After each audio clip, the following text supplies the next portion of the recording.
Oh yeah. Yo, what's up, guys? It's Lighthouse here, and I'm Hope Hound. Nice seeing you again. yeah, nice to meet you guys. We're just going to get straight into it. What I was saying is, it's lovely to have this kind of, because you know that they're trying to cut off the UK from the EU.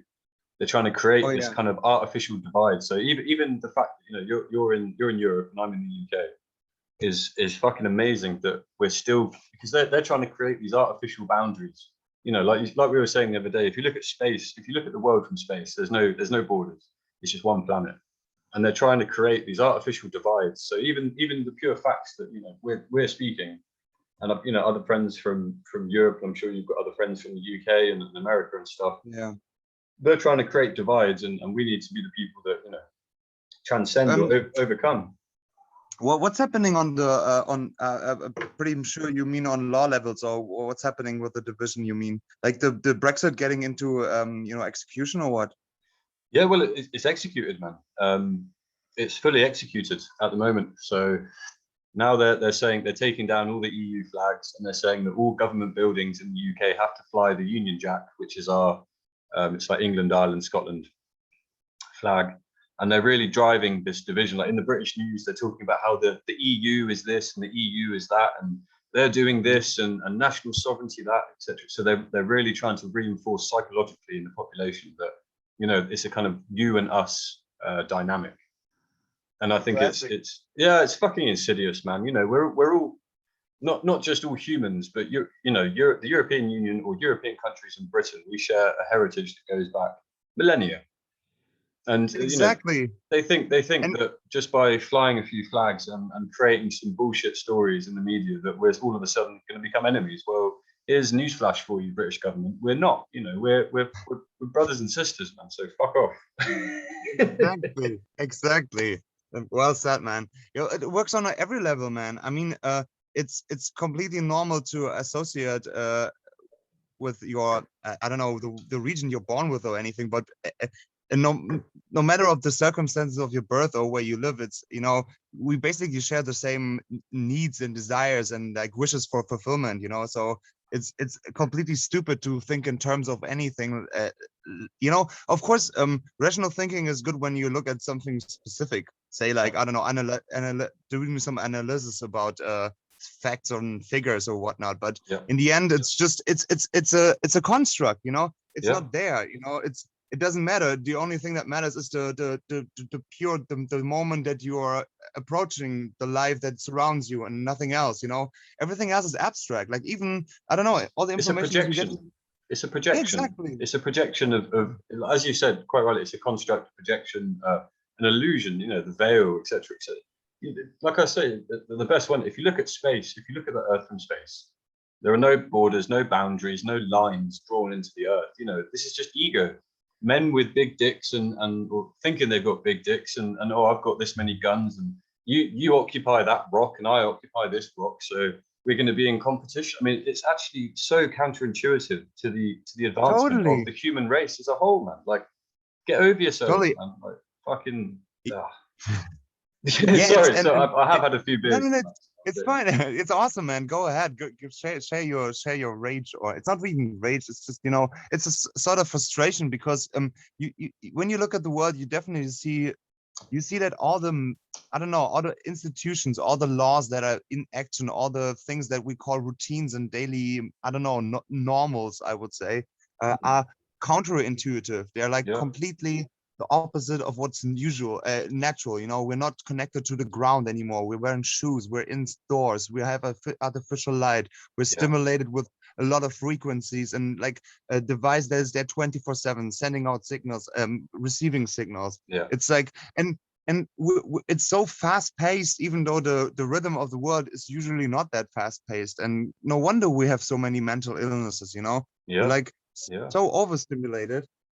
And it's funny because like everything that's happening right now, like with the masking of the people and with the isolation of the people, like country-wise, but also, going to their homes for lockdowns and whatnot. It's it works on a lot of different levels. It's funny because you could say it's happening on the macrocosm and the micro, like the macro being definitely in individual countries. Sorry, go on. Yeah, no, that's what I mean, because the problem is that, or not the problem, but like the way of the ego is to the ego is using intellect, so it divides between object and subject. It like Yeah. it works in functioning, and that's what we're doing in the world right now as well, and even more, like it wants to mask itself in the ego, but it's just a mask. So the funny thing is that everything that is uh, happening right now and getting more and more, it's like complete opposite of what's supposed to be, like being receptive, like opening yourself up and sharing and connecting. Mhm. And yeah, I but think it's actually, huh? it's like a process of compartmentalization. I think that's what they're going for. They're trying to keep, they're creating these artificial divisions, and I think more so now than ever. The racial divides, the gender divides, the class divides, all of these illusionary artificial divisions. There is this kind of um, sentient force within the world, and I can't put my finger on it. I could name a few, like the Club of Rome, the Cecil Rhodes Foundation, the Centre for Foreign Relations, the Bilderberg Society. These kind of Yeah. Agenda 21, the UN, etc., etc. They're trying to break down the world, and I think George Orwell captivated it quite nicely. I think he was slightly naive in his viewpoint, because of course he couldn't foresee how it would actually pan out. But I think he caught the idea of it. When you have like Eurasia, Europa, and Oceania, these Yeah, three great super states in the novel, and all of I these don't know super. if Sorry, go on. I just a little side note. No, just a little side note. I don't know if we talked about it, but he was planning a trilogy, like trilogy, like 3 parts. Like Oh, Animal really? Farms being the first one. Yeah, yeah.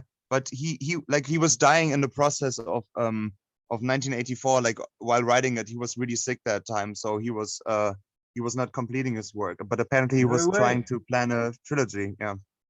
Do you have any, like, were there any sort of like unpublished transcripts from the third I piece? haven't looked into it, to be honest, but I think I don't know. Maybe there's something out there, maybe, but I really don't know, because it was like it was like right before his death where he published the 1984. So I don't know if he ever came to uh, any scriptures, but rather some ideas in his head. I don't know, but maybe.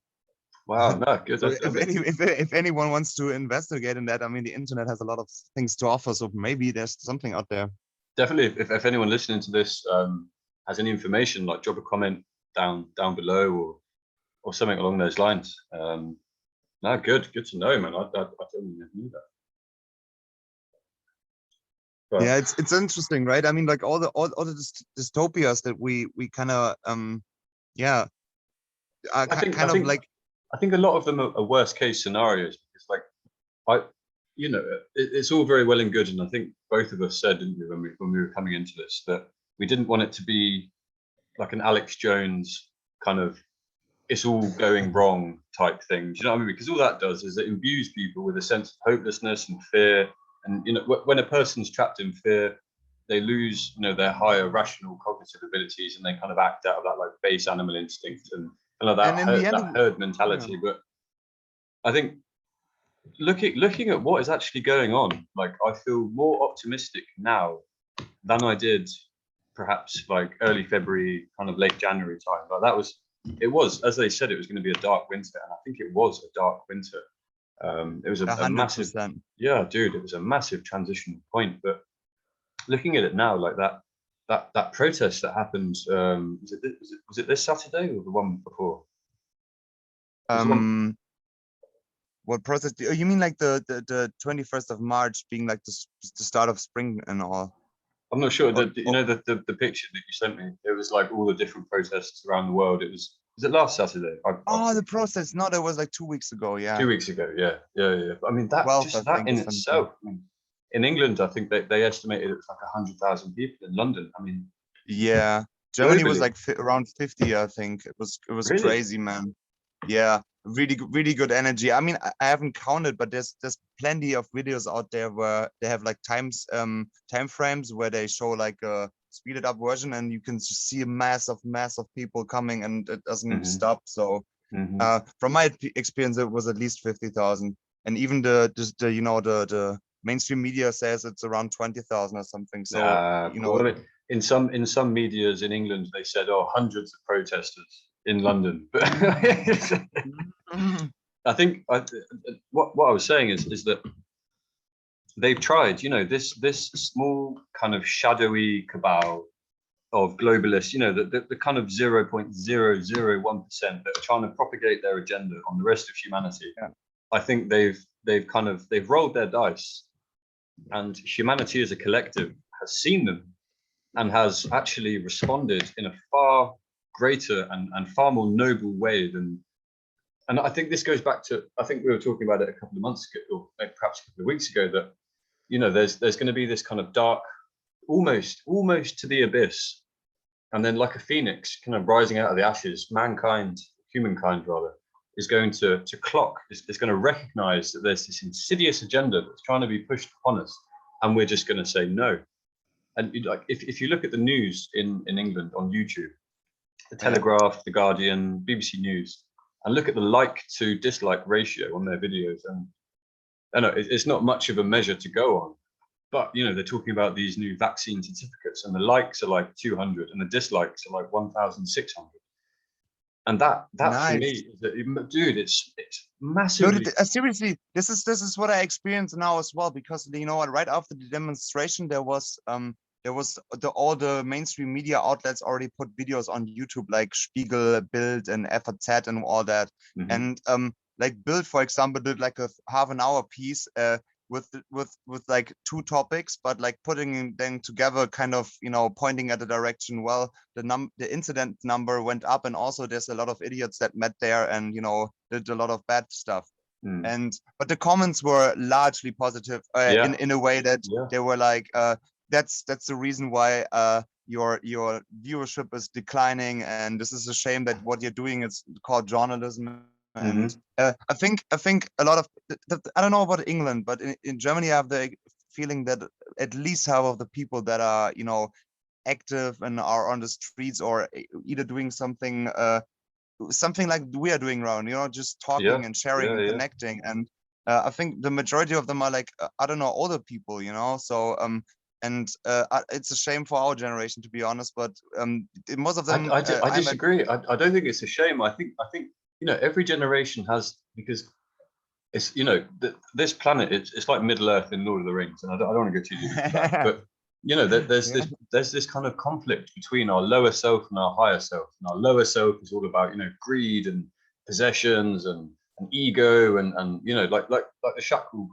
basis. And our higher self is all about rationality and empathy and kind of togetherness, etc., etc. And I think actually this dark winter has actually brought out some of the best in humanity, and I think that's such an optimistic trend that we need to cling to. Like you say, the comment sections in English news are much the same as the comment sections from what you've described in German news. And I was watching France 24 today, trying to better my French actually, but I was looking at the comments and it's the same. And I would bet, you know, a penny to a pound that if you looked at any other news outlet from any other country, the mass of humanity, you know, humanity as a whole has stood up and said no.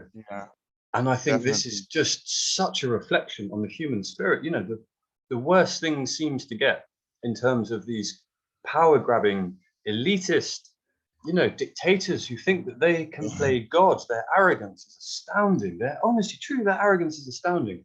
The more they push, the more humanity as a whole, as a unified force, is saying no, and not through violence. And isn't that awesome? No, sorry to interrupt. You were saying not because of violence. Yeah, that's what the thing. You know, it's a peaceful movement, and also it's completely natural that if there's like an action or like a movement in one direction, then there's a counter movement right away. It's like the law of nature, the nature of law. You know.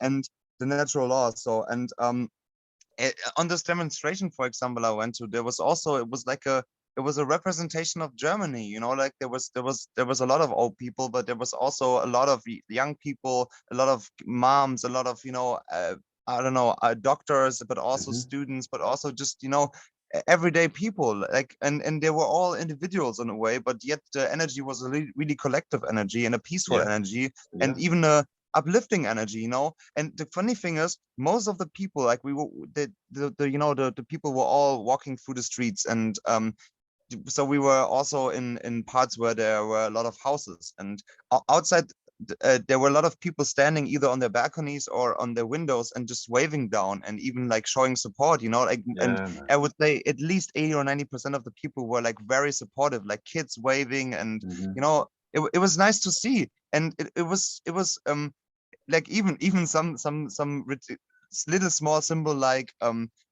was a lot of cops and cop cars, obviously, and like Hmm. one was very dirty, and instead of like writing some disrespectful shit on the windshield, there was just hearts drawing on the windshield. Yeah, And man. That's it. That's it, man. yeah, man, there was even a picture of a policewoman doing a heart with their hands to share support of the demonstrations, you Yeah, know. man. it was Yeah, man. it was That's the stuff, man. What's the point of being aggressive, man? That's what they want. No division, man. Exactly. We're one, man. Exactly. Why would we fight each other? Of course, I'm fucking pissed. You know, of course, I don't want to be controlled and manipulated, and you know, I don't want, you know, people to suffer, or even any sort of living entity to suffer. And Hmm. yet, but yet, if we continue with violence, there's more of suffering, no matter what. You know. And it gives, as you know, there was some riots in Bristol the other day, which is a sort of semi-major city in the southwest of England. It was quite a famous port city back in the day. And the English government, they're trying to bring forth a new piece of legislation. It's called like the Crime and Punishment and Sentencing Bill, or something to that effect. And basically, Okay. it's one of the most draconian pieces of legislation that I think has ever been put forward in the British Parliament. It basically says that if you want to protest in England, you have to get permission from the police. They tell you when you can do it, for how long you can do it, and if you defy these dictations by the government or by their enforcers, then you face 10 years in jail or a £200,000 fine to that Wow. effect. And so in Bristol, last weekend there was mass riots. I mean, they were setting police trucks on fire. They actually laid siege to a police station, smashed the windows, etc., etc. And the naivety of these protesters is such that in doing this, they actually reinforce the legislation, and that's why the media picked up on it, and it was sensationalized the whole week. Oh, two police Damn. injured, one with broken ribs, one with a punctured lung, etc., etc., etc. And so while these rioters and these, they weren't protesters, they were rioters. While they are justified in their anger, their lack of control over that anger is actually playing into the establishment's hand, because they Exactly. say, look at these people. This is exactly why we need the legislation, and that's why the media picked up on it and sensationalized it across the entire country. So, we need restraint. We can't just have a decline into anarchy, because then that justifies what they're saying. Oh, the peasants can't rule themselves. Of course we can. We just need to Yeah. exercise restraint and be strategic in our methods by which And we. peaceful. Exactly. You know, it's strategic definitely as well, because I mean, there's obviously a plan there. I mean, the plan has been laid out, like sprinkled here and there, but it's crystal clear. And Yeah. so I mean, that's a really important question. I mean, of course we can go out there and just, point out the things that are happening, and also warn about the things that might happen or soon will happen. But also we should think about, yeah, what's our role in this? Like, how are we just gonna wait until, I don't know, everybody agrees this is bullshit and we are returning to something else? I don't know, like this whole passive behavior never, yeah, I think this is the thing that got us in trouble in the first place. And I don't mean to be like, you know active and just, and just as we said earlier, like in a violent way or anything. But obviously, you mentioned earlier about the stark winter and the shift that was happening there, and Hmm. like the transformational energy. Yeah. And this is what we experience. Like, it's an increase of energy throughout the years, and it's Yeah. getting more and more intense. And in the end, energy, as everything else, is neutral. And so what this energy does, and I think we're all collectively experiences. It's stimulating a lot of like unconscious parts of ourselves, and that are hidden. And since we're like in such a civil society, a lot of the lower parts are also hidden from ourselves. And also we are really, our mind is awesome in hiding the truth for themselves, like Well, I think forgetting traumas the ego and all that. protects us. Yeah, the ego protects us from those parts of our personality that we disassociate from it, and that's actually the leading cause of schizophrenia. It's that kind of Yeah, disassociation between the lower self and the higher self, and the process of individuation, as Jung calls it, and incorporating the shadow. nice.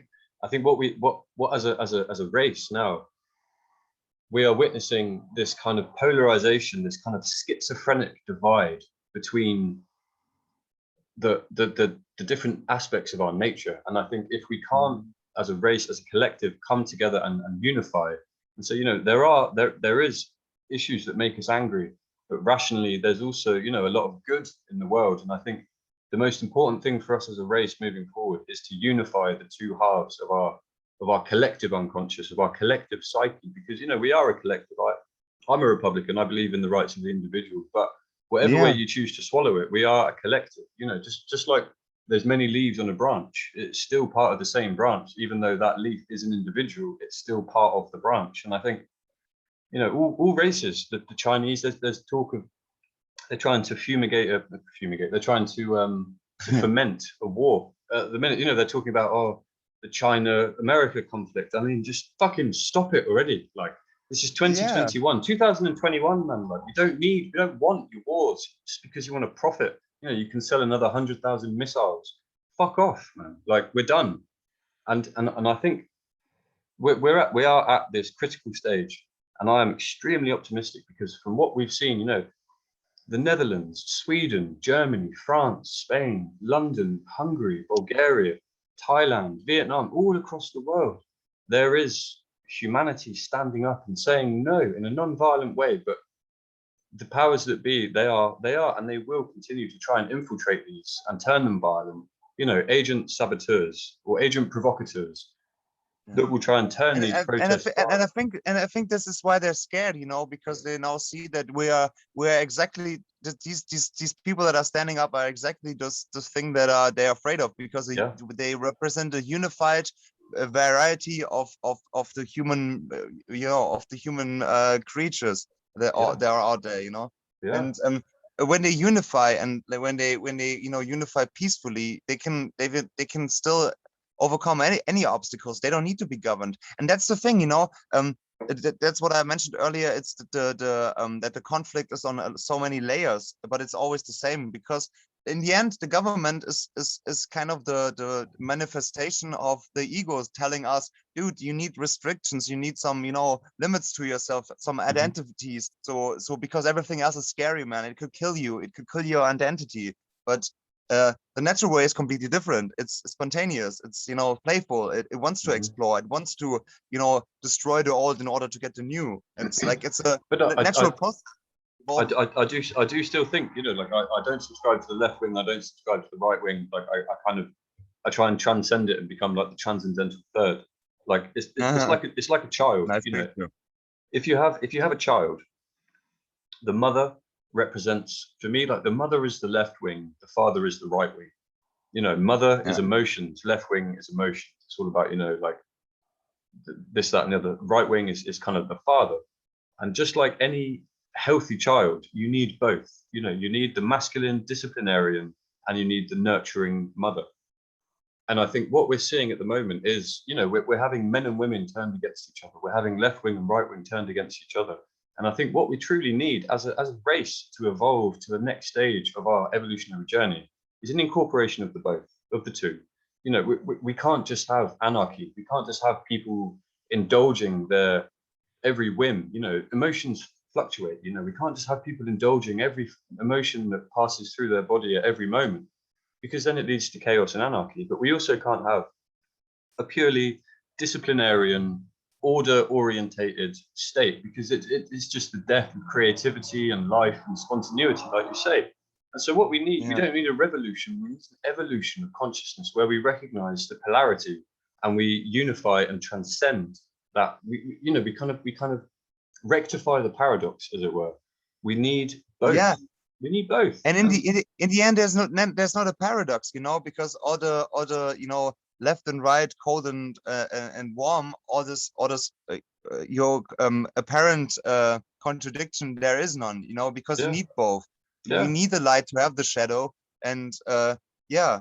So you and in the understanding of for example, in the Vedic point of view, you associate the masculine energy with consciousness, and consciousness is powerful, obviously, but in the end, it needs something to be, it's an observer. It needs something that is observed, and it needs the feminine nature. It needs something that is moving and changing all the time in order to see the change within. And this is what you're aiming at as well, because in the end, it's a matter of discipline, of course, but it's also playful discipline. To be fair, like we almost know shit about anything. Like, we're just like, we really got good at pretending. And in the end, we know absolutely nothing. Is this all real? Is this just a matrix? Is this some, is this Maya, some sort of illusion? Is there anything that we can claim that is right, even if we think it's right? Maybe we're worshiping the whole wrong god or entity in a way as well. You never know. But in the end, I don't know, is man, real for you. People, there's a lot of talk now that all truths are relative, and I disagree, because if people say that all truths are relative, then that means that absolutely everything is just speculation, and there's no kind of, because if we have, this is not what I meant, though. This is not what I meant at all. Okay, sorry. No. This is, in the end, there's definitely a final truth. What I'm saying is, what we are knowing right now, like as an individual, but also as collective, might be completely wrong. Like, this is what I'm saying. You never know for sure until you know. Like, of course, there's a truth. Of course, there's got to be some sort of, some sort of starting and end point to this whole thing. Like something that is giving, this whole life force into existence. Of course, there's something profoundly true there, but and maybe there's no matter how many directions you go, if you dive into the constellations that are there when you are you still here? Yeah. So I was listening. Oh yeah, cool. No, if you dive into like the political structures, or like anything in the history of mankind, but also if you dive in right into yourself and experience stuff, there's also so many layers that got you into questioning yourself and questioning everything that you knew before. And this is great. And in the end, it definitely shouldn't lead to anything that says like, oh, well, this is all random and could be anything. Fuck that shit. No, it's not, because that's just chaos, for some reason, we're all experiencing and knowing that some sort of compassion and love and, like selflessness is kind of the thing that gives you the most, I don't know, the most boost, I'd say, or the most best feedback. In the end, we're like a feedback mechanism that is in the world to experience itself. And all we are having is the feedback we're getting. So it's a play of resonance. And if we're getting the, and for my experience, the thing that felt the most right was, being compassionate, being loving. And of course, this is not always easy, because as you said earlier, we're polar beings. We're trapped in a duality. We're like both angry and calmful. We are like, and it's still important to not try to get push away the negative aspects, like negative emotions, or like I don't know, like sensations of feeling lost or anything, because it's part of the experience. And I don't know, safety is only as safe because there's something that is as unsafe on the other hand. It's defined. They define each other, don't they? And exactly. And what's the best way to experience it all, to go through it all? We're in the end, we're like a moving, I don't know, fluid, non-material, but yet a little material sort of entity. And we want to dive to all the aspects of life over ourselves. So we need to, again, it's the duality. Sorry, I don't mean to cut you off, but again, it's the duality. There's two sides of human existence. We have the materium, which is the physical world, and then we have the immaterium, which is the inner world. And so it's balanced.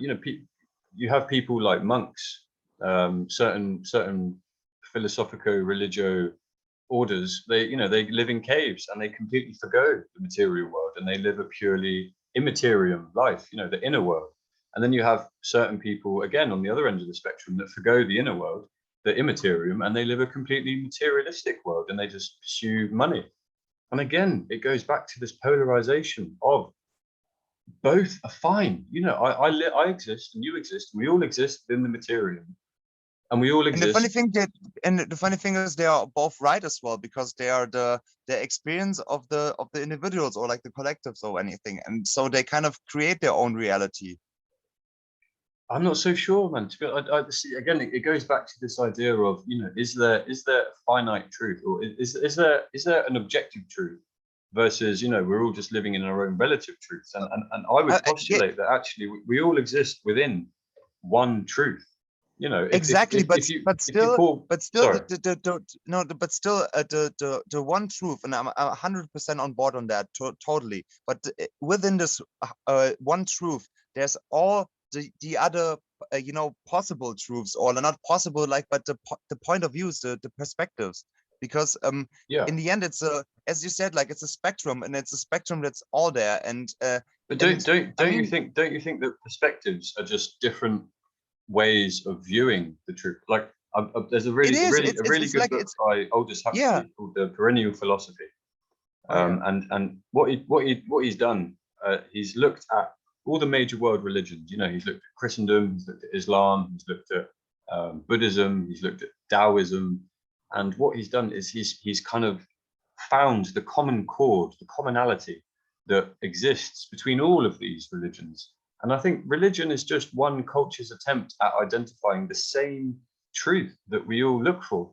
Exactly. And look, in the end, the truth is actually always there and always right. So Yeah, what is keeping us away from the truth is, like, the clouds of the mind, and the the exactly. limitations of the, Yeah, and this is the point. So that's why all of the truths are actually quite right, because they symbolize, like, sort of a stage, and, like, variations within the stage. hmm, And so, of course, because since this is their perspective right now, it's sort of right. But in the end, because, of course, we both know that in the end we're all one, and there's, like, there's time as such does not exist, and there's, like, the source of all creation, which has started it all. And hmm. but this is also true, as it is true that we are both right now experience ourselves separate from each other, talking through our devices. Yeah, yeah, And this is the thing, and this is also, like, cold and warm. This is nothing that is contradictory, because it's both right, and yeah, it makes sense that it's both right, because we are part of this oneness, and yet we're experiencing this oneness in the illusion of separation. it's like all individuals are one. Yeah. And that sounds, it sounds like a paradox, but Well, essentially it's the because truth. Yeah, because what is the what is man, other than everything that man could possibly be manifested? Hmm, So everything needs to manifest hmm, over time, uh, in order to paint the whole picture of man, or even of God. Because in hmm. the end, it's everything is a manifestation and variation of every aspect of life, or in the end of God. Yeah, yeah, yeah. And Listen, this is dude, I was, yeah. I need to use the toilet. I'm going to pause the recording. And is that okay? Yeah, sure, man, sure. Cool. 2 seconds. Cool. So we're back. Sorry about that, guys. Hello again. Hello, hello. Little bathroom break. Back with a vengeance, man. Back, just We like can't humanity's freedom. exactly. Just probably the people that were listening to it just took the time and actually had a break as well. Yeah, You know, I hope you guys out there rolled your spliff, man. stretching. It's Opened your wine. important. Yeah, yeah. Yeah. Doing some stretching also. Before that, actually, we to be fair, we kind of lost track about the details, but we were talking about truths, and Mm. it seemed like we had a I don't know, different point of view on that, but I don't think it's actually different, because since since I said it's that the person that has, like, I don't know, a dirty version, or like the limited version, let's say, the fogged version, like with fog, like foggy, yeah, the Mhm. version of the truth. But it's still his truth, because it, it's linked with the idea of thought creates reality, right? So because if you say like, oh, why everything bad happens to me, and like, I bet if I go there, the girl will reject me, and all this negative thinking, and Mhm. obviously this kind of becomes your, I don't know, you're sending the signals out in the world, and obviously you're attracting this energy. So Yeah. if you're Yeah. thinking Yeah. bad all the time, you attract bad energies. So I think this is where our biggest power in this lies, like in total, like in this situation, like in this crisis, but also every time, because like we are not only just a creature, like we're not only just a byproduct of this thing. We are co-creators. we Yeah. are Exactly. we are really powerful. Like we our level of energy is really limited at the moment, because of all the, face it, because of all the shit that is out there, like all The the radio restrictions. waves, yeah, all the pollution in the air, all the Yeah. all the really really bad stuff in the food that is yeah, it's like there's so many ways to limit our actually our energy levels, yet there's a lot of way to get back there again. And of course there's a lot of nice Definitely. ways to cleanse it, and there's a lot of I don't know, techniques and whatnot. But in the end, there's a lot of natural and easy things to do. Like Mhm. most of the one of the best booster for your immune system is actually when you just walk barefoot on the ground, and like not on the fucking asphalt, but Yeah. in the forest. Yeah. And Yeah. that's a cool thing now. It's springtime, man. It's perfect to reconnect again. Just go out in nature, and this is such a boost and connection already that of course it's not done by that, but like it's the simple things. If you repeat that more or less Mhm. every day, it's perfect. It's like that, humans, because we are animal, we have our higher rational thought, but we are essentially animals, our biological, our instincts, we are animals, and we exist along the lines of the Earth's natural cycles. And it's extremely interesting. The British government have said that they will raise the restrictions. They said on the 21st of June, all restrictions will be raised. And 21st of June just so happens to be the summer solstice. Um, Ooh, yeah, yeah, and they did something as well on the spring equinox on the 21st of March. So that they are extremely aware of humanity's natural rhythms and cycles. They've studied mm, this, and they use this information against us. And so I think it's imperative that as individuals and as a collective, we become self-aware. We become sentient. We become conscious. We become exactly. in. We know who we are, what we want, and where we're going. And as long as we become that, then they can't use these base instincts and these base drives against us. When you become aware of your lower self, it can't be manipulated against you. Exactly.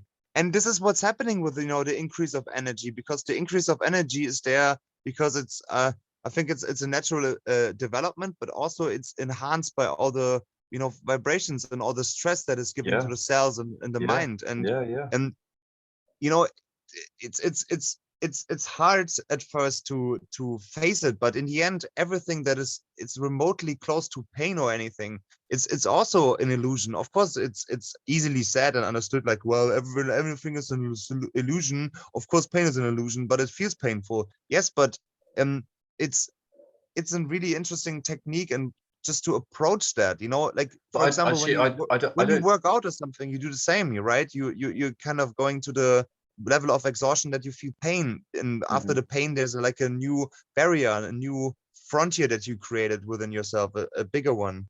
I agree, but I don't think that pain is an illusion, and this is something I take issue with. And I'm not saying you're wrong and I'm right, or I'm right and you're wrong. I just think that there's two worlds that we exist within. That there is the materium and the immaterium. And I think people that say, "Oh, we just live within a matrix. It's all a hologram. None of it is real." I think this is actually a disinformation campaign. That because the world is real. Like if I drop a hammer on my toe, it's gonna fucking hurt, man. Like it's really gonna hurt. Or if I don't drink water for a week, I'm going to die. And these are material facts. You know, if I Yeah, yes, if I have yes, a plant but and I want that plant to grow, I have to water that plant, right? That is a objective, it's not a relative truth. That is an objective fact. And yes, it's but like, also there's ways of overcoming these natures. I'm not on the board of saying this is an illusion and nothing is important here. And but you can overcome those things. Of course, you feel pain, but no, who so is it that okay, feels wait, the pain? There's a hang on then. So sensation of say pain. if you have a Yeah, plant, on your, you were talking about having a herb garden, if I remember rightly, the other day we spoke. yeah. If you have those herbs on your windowsill and you don't water them and the rain can't reach them, will they die? Oh yeah, probably. I mean, definitely. That's a biological fact. There is no doubt that they will die if they do not receive the moisture that they need to keep the things flowing. They will die. And I think this is indicative of this kind of trend. You know, there's two ends, again, like I say, there's two poles, two polarities, two, you know, the inner and the outer, the subjective, the objective, the materium, the immaterium. If you don't water Yeah. a plant and it doesn't have access to another source of water, it will die. That is an objective fact. And I think what unfortunately humanity has kind of erred towards is this idea that, you know, all truths are relative. It's all part of, you know, the perception of the individual. It's not at all. It's not at all. No, no, no. Some The thing things the is, individual cannot escape from, no matter how much their definitely. ego wishes it was so. You know, if you stand in the sun for 10 hours without sunscreen and clothes, you're going to have exposure and you're going to die. And it's I just a think this fact. is, yeah, of course, definitely. I think this is where the distinction that we said earlier comes in, because it's it's both truth. You know, both is true, that everything that we're experiencing as a sensation is in a way some sort of illusion. Yet it feels and it seems totally right. So of course it's right, and of course pain is real. So maybe I didn't use the right words by claiming it's not real, but it's I wanted to get the approach of understanding what it means, you know, like Mhm. what is pain? Like just look at your body, or like usually you never really experience your or like feel your body Mhm. other than when you're like maybe sitting on something, or when you're like having pain, you know, like you feel like when your head aches or when your leg hurts or something, but Mhm. usually you don't always experiencing like, Like oh well, I have a you're body. not conscious. It's subconscious drives, isn't it? Exactly. Yeah. Exactly, and this is where it comes, because your natural state is so flowy and so you know, connected, that you usually should not experience things that are just there. And you know, and the pain that is there is, you know, the pain in the body is always connected to something mental within you. It's always like that, because it works as below so above, right? So it's like it really works both ways. I mean, everything that we are thinking or like experiencing within ourselves, which is probably the truest way of experiencing stuff, and yet we need the instrument of the body to experience the stuff. So obviously it's so interconnected that you Well, know, I think the again, it goes back to the both are part of the one, and it goes back to this transcendental third. You know, it's like the pyramid, and you know, there's a lot of misconnotations about the pyramid, but you have the two extremes, the left and the right, and then the center one on a pyramid transcends the two yeah, base points, if that makes sense. You know, so yeah, makes sense. you have to use the mind's eye, and I think this is why the pyramid in the eye is such a poignant um, piece of imagery, especially for, you know, these kind of higher occult esoteric associations, because they understand that the mind's eye, the third eye, or the all-seeing eye, is the rational part that can observe both polarities. And it goes, you know, like Freudian psychology, you have the id and the super ego, you know, the devil and the angel. You have these Yeah, two drives within us, within everybody, within everything in nature. And yet the third eye, you know, the third way, the transcendental third, the all-seeing eye, the rational part of man can observe both. and can transcend them and kind of unify this paradox. And I think that's extremely important. You know, the material world is just as Definitely. important as the immaterial world, and the immaterial world is just as important as the immaterial world. And I think if a person or a collective or a society or a race focuses too heavily upon the one and doesn't represent adequately enough the other, then you have an imbalance. And what is life but balance? You know, life is Yeah, a balancing act, I think. definitely, man. What's that? I really have the image of the Matrix right now on me. Like, you know, when they wake up and they like experience pain, because I think this is what the problem is there, because when you're opening up to everything is where that is there, it immediately shows you something that is painful, obviously, because there's a lot of pain out there, because there's a lot of, you know, negative forces working there, and since we are so conditioned and yet unaware of all this, we usually always neglect the pain rather than approaching it, you know, because Yeah. this is what I was Incorporating it. encouraged. Yeah, because Yeah. that's what I was trying to encourage, because what is pain exactly? Like, you know, in the end, it's like it shows you a physical limitation when you know you do some muscle work or something else that you never done before, and yet your body restructures afterwards and, you know, builds muscles or even whatever, you know, configures new features or something. Yeah. Yeah. Um, and the thing is that as we said, it's interconnected. So there's some part of you. Of course, it's really important that you feel pain, and it's idiotic to seem that it's not there, because it would just create an illusion that it's not there. But just approach it, Well, because it what creates a disassociation, you know, to say that pain doesn't it exist. I think yeah, I mean, yeah, let me put a question to you. I mean, oh yeah, when you lose a loved one and when you bang your thumb, right? yeah, Both pains are equally real, but just manifest and are experienced in different realities. Like if you say you drop a hammer on your toe, it fucking hurts. And when you lose a loved one, it fucking hurts. So both are real, but both exist and are experienced in different paradigms, if that makes sense. I would, it makes sense, but I wouldn't even say that they're necessarily different paradigms, because they work on both levels as well. Just, you know, because there's a lot of studies, and also, I mean, on our own experience, when you feel some, you know, mental pain like heartache or something, there's literally pain in your body. You know, it feels like Well, I would say that's emotional pain.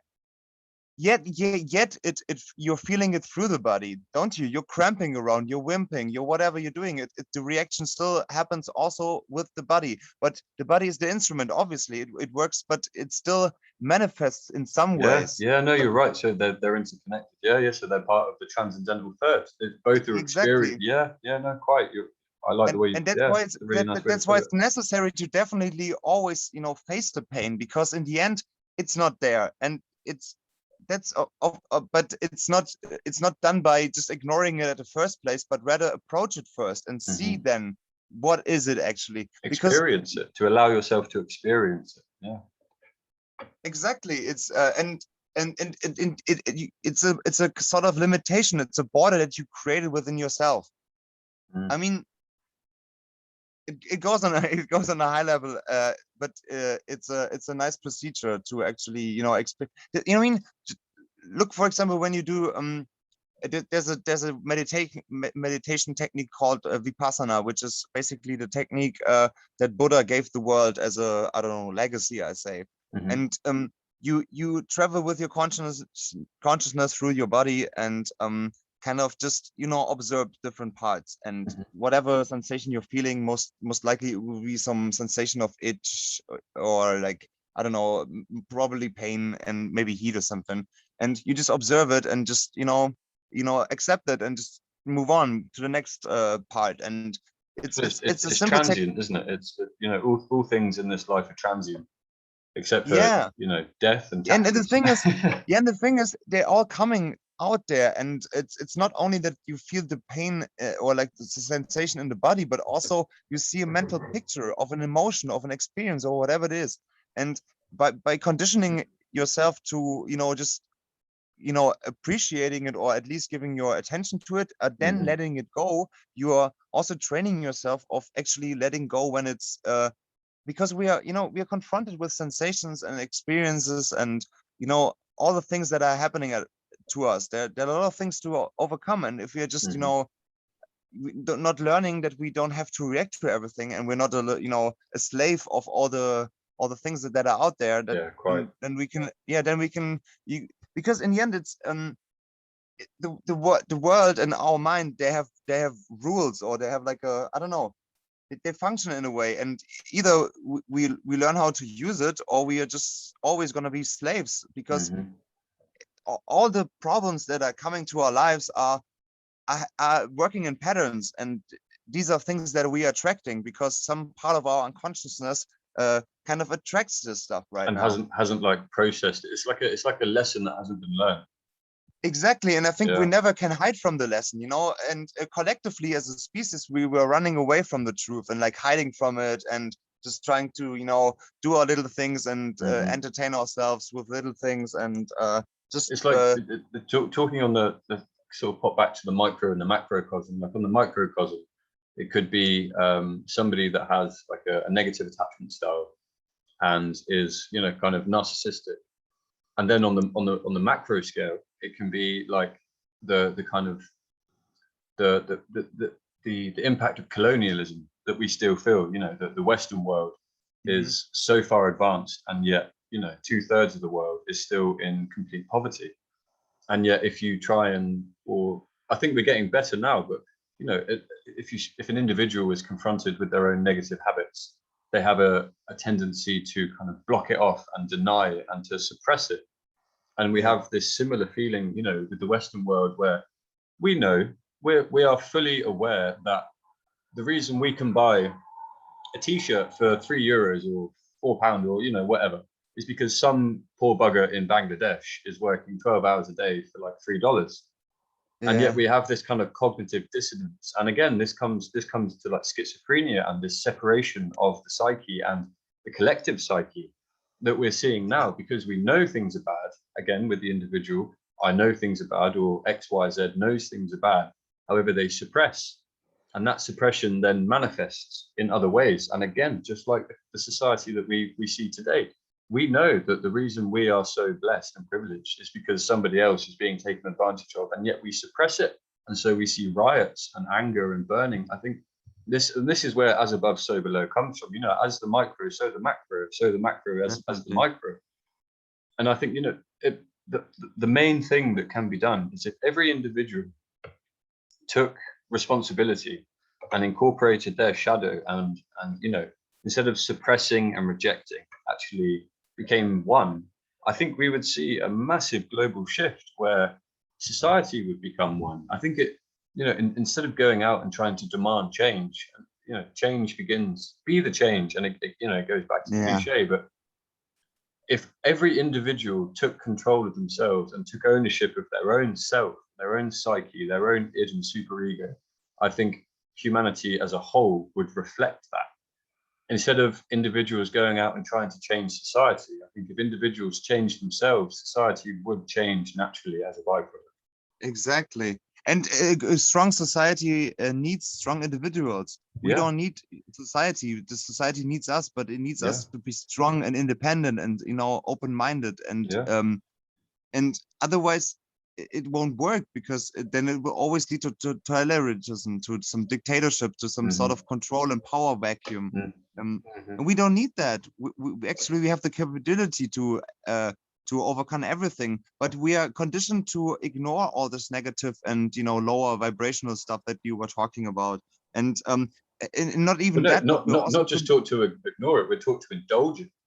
I think I mentioned it briefly, perhaps in our last session, or just when we were chatting on the phone. But Aldous Huxley, and again, I'm sorry to monologue, but Aldous Huxley said, and there was studies done that they realized that if you punish something, like they did it with rats actually. If they realized if you punish a rat, you will cut off certain behavior for a while, but that behavior will come back when the punishment is withdrawn. But they also realized that if you allow a rat to eat and drink and indulge itself, you can actually decondition behavior far easily. It's called the pleasure principle. And I Yeah. think that is, you know, it's this kind of like hedonistic idea that, you know, if you let someone just indulge whatever they want, and this is what it, like the far left for me, this whole kind of LGBTQ and gender identity, it's just allowing people to indulge in their ego.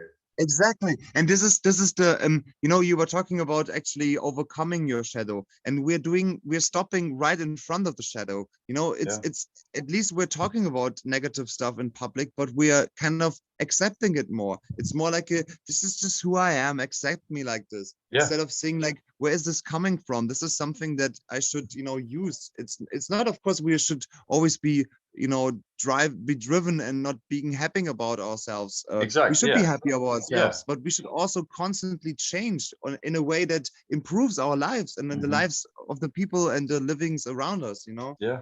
Yeah. Again, it goes back to this idea of the mother and the father, you know, and this kind of being essential for the healthy development of a child. Just like, again, the micro and the macro, as above, so below, you know, for a Yeah. society to develop, it needs the mother and the father. It needs the disciplinarian or laws, and it needs the mother, which is, you know, the allowance of the self, the allowance of, you know, our emotions and art and music and stuff. And it's essential that we have both, you know, and that we can incorporate both into a unified whole. I think this is something that is so key. And at the moment, we're seeing more of a trend towards the indulgent. And what you said, I mean, I'm going to ask you briefly what you showed me the other day about the LGBTQ flag and the chakras. I mean, I showed so many friends that, man, and honestly, I think a lot of people they were really quite surprised. So if you want to go in, or I can go in about it. Yeah, I can do it for sure. Please, man. Yeah, I mean, it was illuminating. Yeah, because also just to do a little side note first, it works on so many levels because we said it so, you know, as above so below, and we were also talking about, or rather you, about, you know, the elite, or who, however we would call them, using the energies and the, you know, the you know, the laws that are out there. And you know, going through the chakras in the main system of the chakras, of course there's variations, but like most of them go through like 7 chakras, and the 6 being the third eye, and the 6 also being like the number of the devil. And it's also it's just a random side note, but it's not really random, you know, it makes a lot of sense. But because this you know, it is also to be said to be the, you know, the ruler of this world. No, but anyways, it's we were talking about rainbow flag, right? So usually when you go through the chakras, they resonate by to a different vibrations, and the vibration manifests in like different colors, and also different it's just a different variation of energy, you know, like everything is energy. And the lower chakras are lower chakras because they have a lower frequency, they have like a lower energy field of and like so a longer wave. Yeah, exactly, a longer wave, so it manifests in a red color. And you know, the further the wave got tighten up, the higher the color gets, right? So we see that in prisms of anything that gets through the light. So, and anyways, it goes from red to orange, and then going to the Manipura chakra in yellow, and then Anahata for the heart, and so on. And in the end, it's the purple one being up there for the 7th. And you know, it's of course it's not up there, but it's because of this higher vibrations, we can say high up there, so it makes sense. And this is what we are aiming for, right? We the higher want to self, go from the rational. Because like the lower chakras are responsible for our first instincts and for our first like approach to the world. Of course they're necessary, everything is necessarily. And and I mean, both should meet, you know, like the lower chakras, the root, the sacral, and then I think, is it the solar plexus? Yeah. So both, this is where the heart is.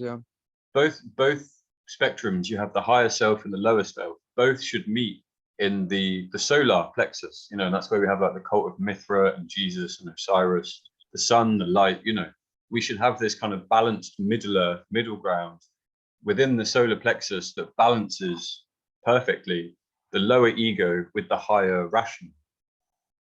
I think if that makes, does that make sense? I'm not sure if I'm articulating that well.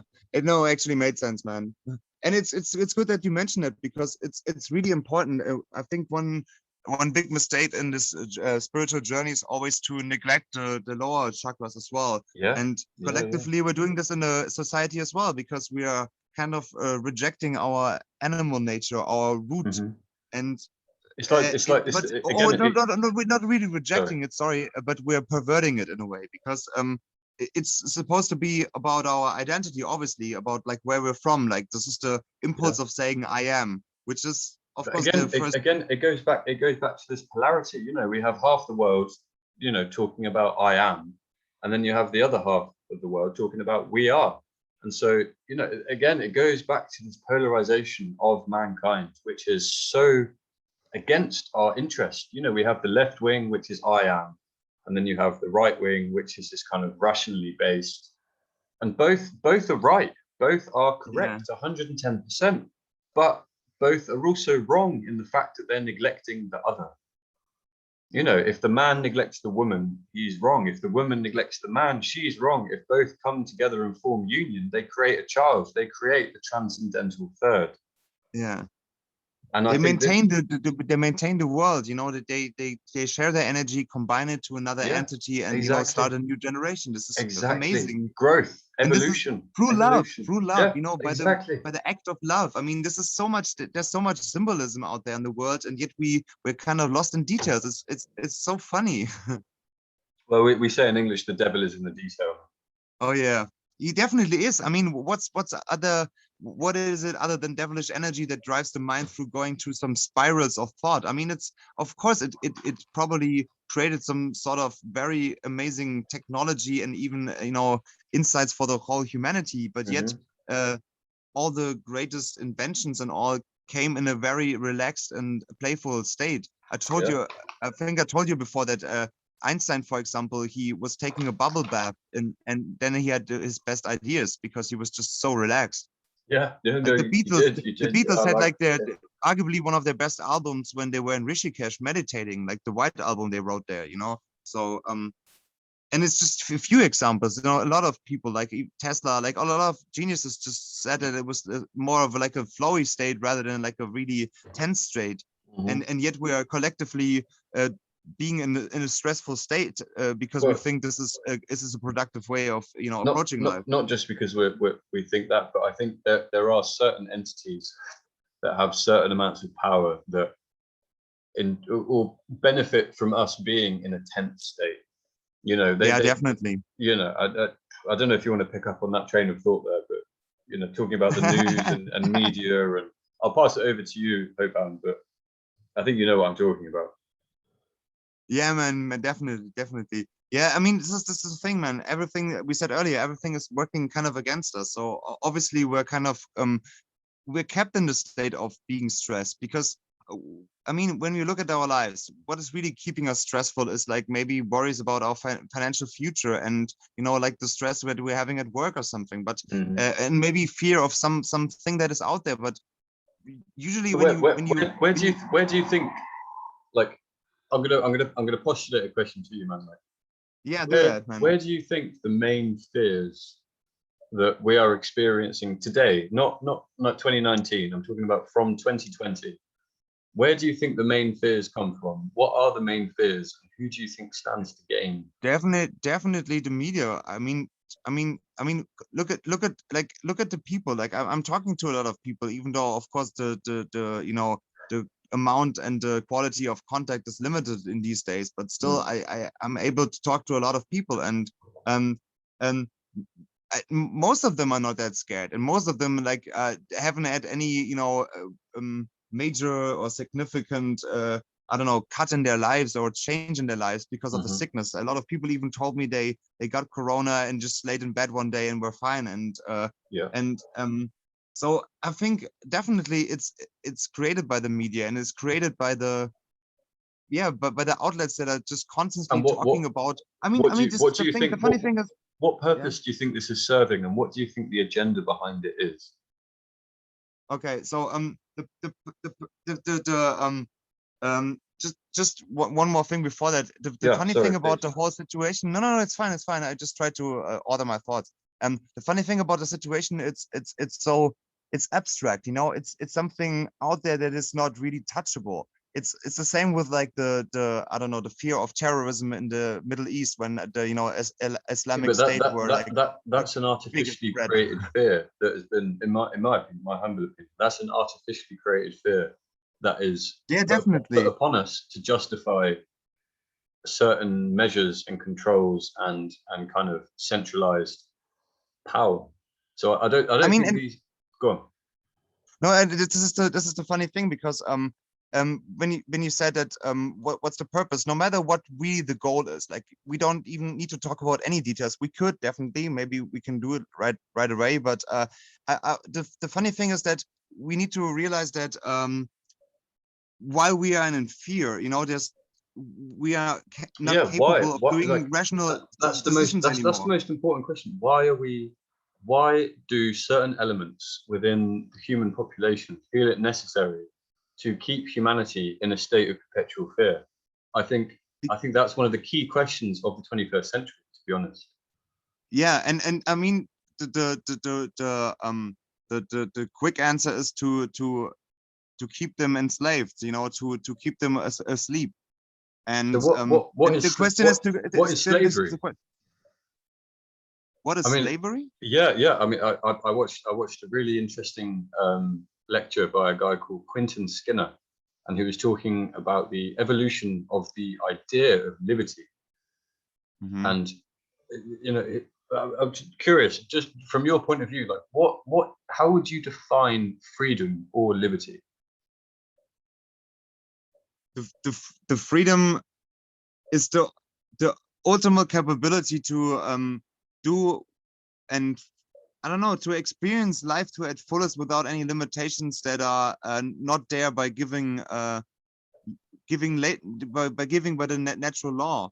I mean, it's quite hard to say, but I mean, I mean, it goes to so many levels, right? I mean, in order to actually act completely free, what are you acting upon? Because everything that we are experiencing are some things that are not freely accessible to us. You know, they're giving to us. So did we really choose to experience this, all the stuff that we experience? So you know, this whole freedom thing is kind of a whole big topic on that on a philosophical level. You know, but Yeah, in the I don't want to push the point, but I think, you know, we can see that there is an attempt to take freedom, but I think, you know, if we're talking about an attempt to take something, I think it's important to define what it is that is being or attempted to be taken from us, because, you know, people oh don't know no. that they have what they don't know that they have, if that makes sense. Um, Definitely. Maybe it's the freedom on a bigger level, like we said earlier, you know, the power of our own creation, like the ability that we are a creator, that we can trust our abilities. And I think this is the whole thing because we are when we are in fear, we feel the loss of control, and yet either we mhm, change that to get control in some sort of way about the situation, or we yeah. we look for someone to help us control that stuff. It's And true. Exactly like you said. There's two types of loss of freedom. One is loss of freedom from a existential force, and then there's also the loss of freedom from an internal force. And I think that that's a yeah, very important point that you just mentioned there, and I'm glad you brought it up because, you know, we can lose our for me from a Republican point of view, freedom is, you know, the ability to have agency without uh, influence from other points, other parties, you know. And so if I wish to be free and yet I have certain negative emotional traits that then trigger certain responses, I'm not free because I am enslaved to those emotional responses. But then equally, exactly. you know, if I want to now say get on a plane and go to Milan, um, I and being told that I can't because of external forces. And so I think a loss of freedom can be measured both internally and externally. And I think that's a really good point you made. And I think that's a very important differentiation that should be highlighted. You know, we can be Definitely, slaves to definitely, ourselves and we can be slaves to others. exactly, and I think this is the key, because it works on both levels right now as well. You know, we have isolation, we have lockdowns, limitations, and whatnot. So physical level, obviously, and yet the isolation is also experienced on the mental level. Yeah. And so of course, when you are, you know, when you don't have the freedom of doing what you feel like doing, you're not feeling free anymore, and this is already this is the problem then, because then already it changes your definition of freedom. Because, you know, look what happened after the lockdown was a little opened up in some states. People were freaking out and were happy as, like, you know, as they were prisoners that they were just released again, you know. It's and they feel free, and they feel like, oh my god, I'm so free. So it's a relative. Are you free if you have to rely on somebody else to tell you that you're free? Exactly, you're totally not free, and this is the problem, because nothing is more dangerous that the people that are thinking that they're free, but because then they're the least free. Because if you need somebody else to tell you that you're free, or here's a certificate or a pass, and I think this is a hot topic at the moment, you know, and so I'll touch on it briefly. I hope you don't mind. But if you know, if you require papers to be free, or on the internal world, if you require certain conditions to be met, you know, conditional love, or conditional, I need money to be free, or I need certain status to be free. I think, you know, both the internal, the external, the macro, the micro. If you require something in order, if there's a condition imposed upon your freedom, then it's a paradox and you're not free. You're enslaved. Exactly. But this is why it gets tricky, because I mean, when you look at the yogic way, for example, or like any or most of the spiritual ways, it's about liberation. You know, you want to go back to your source, and liberation means freedom from everything that's surrounding you. And yet, of course, we are part of this world here. But when we realize that we are both part of this world, yet we are you know, connected to some sort of power that actually lets us manifest what we want, but yet this power is very powerful, and that's why it's kind of it's not there yet for us, because we kind of need to relearn and re-earn it. You know what I mean? I would disagree. Wait. I read Look, just quickly. I'm sorry, I have to stick. I yeah. read a really good quote in Huxley's Perennial Philosophy, and it said, "God was always at home. It's us that's gone for a walk." Exactly. That's what I meant. That's what I meant. Relearn and re-earn. That's where the re was. But we don't need to earn anything. We don't need to anything. It's here. It's here. We just need to see it. You know, and I think going back to what I was saying about, you know, fear and the media and the stresses of life, you know, I think the reason that the majority of us are kept, and I do believe that there is a sort of a plan to keep us in a state of constant anxiety about our financial situation, about our status, you know, about how attractive we are, about, you know, are we keeping up, etc., etc. You know, I think there is a concerted effort to keep us in a state of lack, of insufficiency, so that we are always constantly enslaved to something. You know, like, am I popular enough? Am I rich enough? Am I, you know, am I desired enough? Am I beautiful enough? Am I good looking enough? Am I? When in fact, I am. And I think there's nothing we need to do. And I think it really is this simple. I think as I think it was St. John of the Cross or St. Augustine or whatever, one of the quotes in this book, you know, God is always at home. And when they talk about God, I think they mean the solar plexus. You know, that's the root of human spirituality, and it goes back to Mithra and Osiris and this, you know, the light of the world, the sun. You know, it's all talking about this positive charge. You know, there's two charges within us, and again, it goes back to the polarity. We have positive and negative, sun and moon, light and dark, up and down, etc., etc., etc. Yeah. And I think this. But sorry, go on. No, just I totally I agree on some point with you, and I totally see your point. But the big question is, now we're back at the topic with the true truth we're talking about. Because yes, it's we're all collected, and God is always there. So we don't have to earn anything. But We don't. but We don't. but there's the big but, because the big but because look at, for example, just put pick any random average guy right now and give him instantly the ability to manifest everything that he or she puts out there, like But it everything that depends. is in. But it depends. It's conditional, is it? Are they manifesting It is, anything? of course, No, but wait, it's wait. conditional. Okay. Are they manifesting anything that they want, or that they think they want, or that their lower ego self wants, or are they manifesting what their true Godhead? You know, you talk about Vedic, you talk about the Yeah. Godhead, the Atman. You know, you talk about the Tao, you talk about the Christ consciousness. If you talk about, But then let me ask you the question: how do you figure that out? Because you said just be, but how do you figure meditation, that out? yeah, meditation. I Yeah, think but exactly. meditation is the key. Yeah. But still, this has to do with some sort of effort. And of course, in the end, it's But effortlessness. no, Don't get me wrong. But good. I'm glad you said that, because you know, if you're putting effort in, that means you're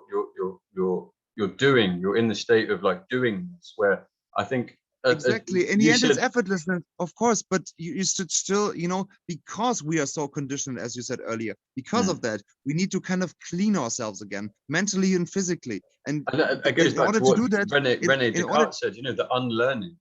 It's not about learning and not about redoing something. It's about undoing something. It's about, you know, all the conditioning that's been imposed upon us, all the negative emotional attachments. It's about, you know, and again, it's a paradox, but I really like this. And this came to me when I was in a trance state. I was really, really stoned. And it's, we become more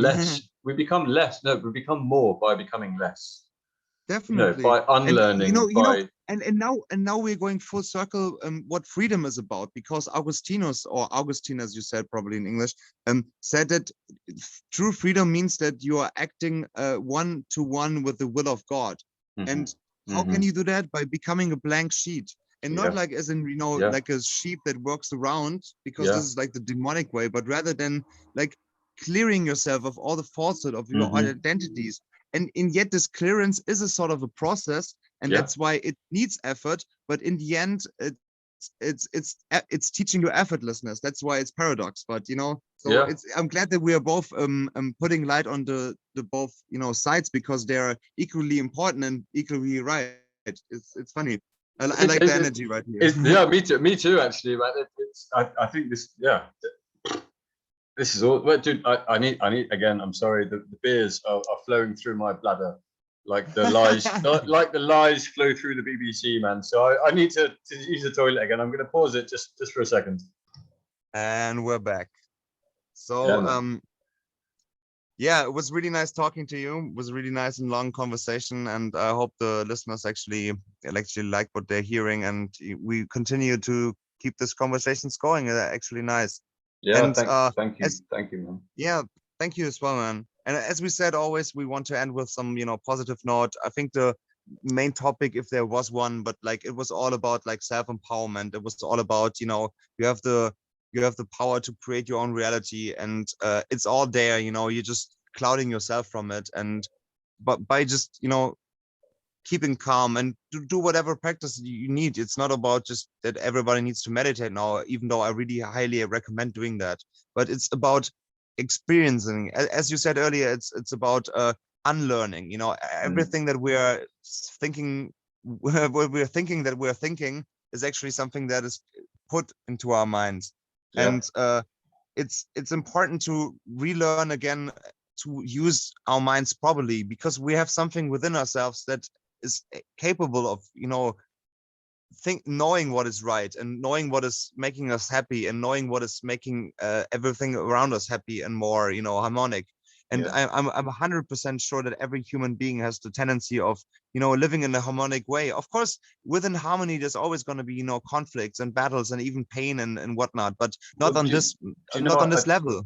I think music is a lot like relationships, and again, I go back to the male female, the left right dynamic, and I think within any symphony, you have the bass clef and you have the treble clef. You have the harmony and you have the bass. Yeah.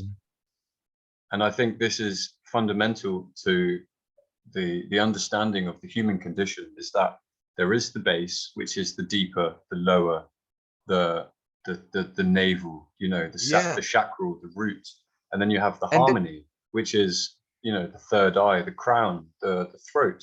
And I think, you know, if you just play a harmony, it sounds beautiful, but it's missing that kind of grounding. Whereas if you just play a bass clef, it sounds very grounded and earthy, but it's missing that kind of higher yeah, kind of creativity. And I think, again, it goes back to this need for the duality to create the transcendental third, which is symphony. You know, definitely. both are necessary. That when you play the piano, the left hand plays the bass, the right hand plays the harmony, but you require Nice. both to create a symphony. Yeah. And it's also a nice picture to understand every individual living entity as a Yeah, note in the harmony and symphony of the life. And yeah, this is how it is. You know, of course, there's perspectives that are limited and feeling pain, but we can overcome them. We can liberate ourselves from this and still be individuals and make this whole harmony a little more, you know, harmonious, more yeah, beautiful. exactly. Beautifully put, mate. Yeah, Yeah. And I it agree. also just to do a little callback to the rainbow theme, because I think we didn't really cover the thing that we were pointing at, because you were saying that the funny thing is, on the rainbow flag for, you know, the LGLTB movement, it's upside down. It shows the red being up there, which means like the focus being on like the identity, on the, you know, on the roots. I mean, of The course the ego, roots the are self. important, Yeah, the ego, exactly, the I am, instead of the, hmm, you know, I understand, I, you know. yeah, And of course it's still it's out there. Of the rainbow looks like this when you look at it, but yet they are still, you know, they're pointing exactly, they're pointing the significance of identity out, instead of just hmm, saying like, they're claiming to say love is love, but yet they're clearly you know, separating and identifying several level of love which they're identifying with. And love should be love, but love should not be only necessarily sexual love. And that's what yeah. they're, you know, doing in the end, when they're You saying know, like, this is my sexual orientation and this is love. It's like, yeah, this is a facet of love, and identifying with that, it's not helping anything. quite, man. Yeah, no, quite right, man.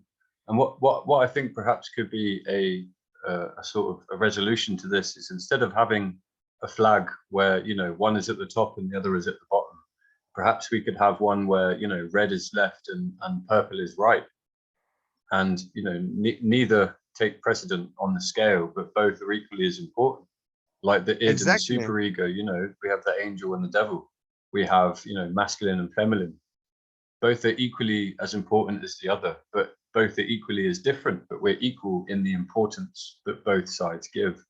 And I think And if they're all, yeah, and they're both serving the same purpose. You know, yeah, they yeah, need each other, and they complement each other. You know, they're like, they complement each other. yeah, exactly. And I, I think we've just summed up the human condition, man. You know, both sides of the argument are equally valid. Both sides of the argument have merit.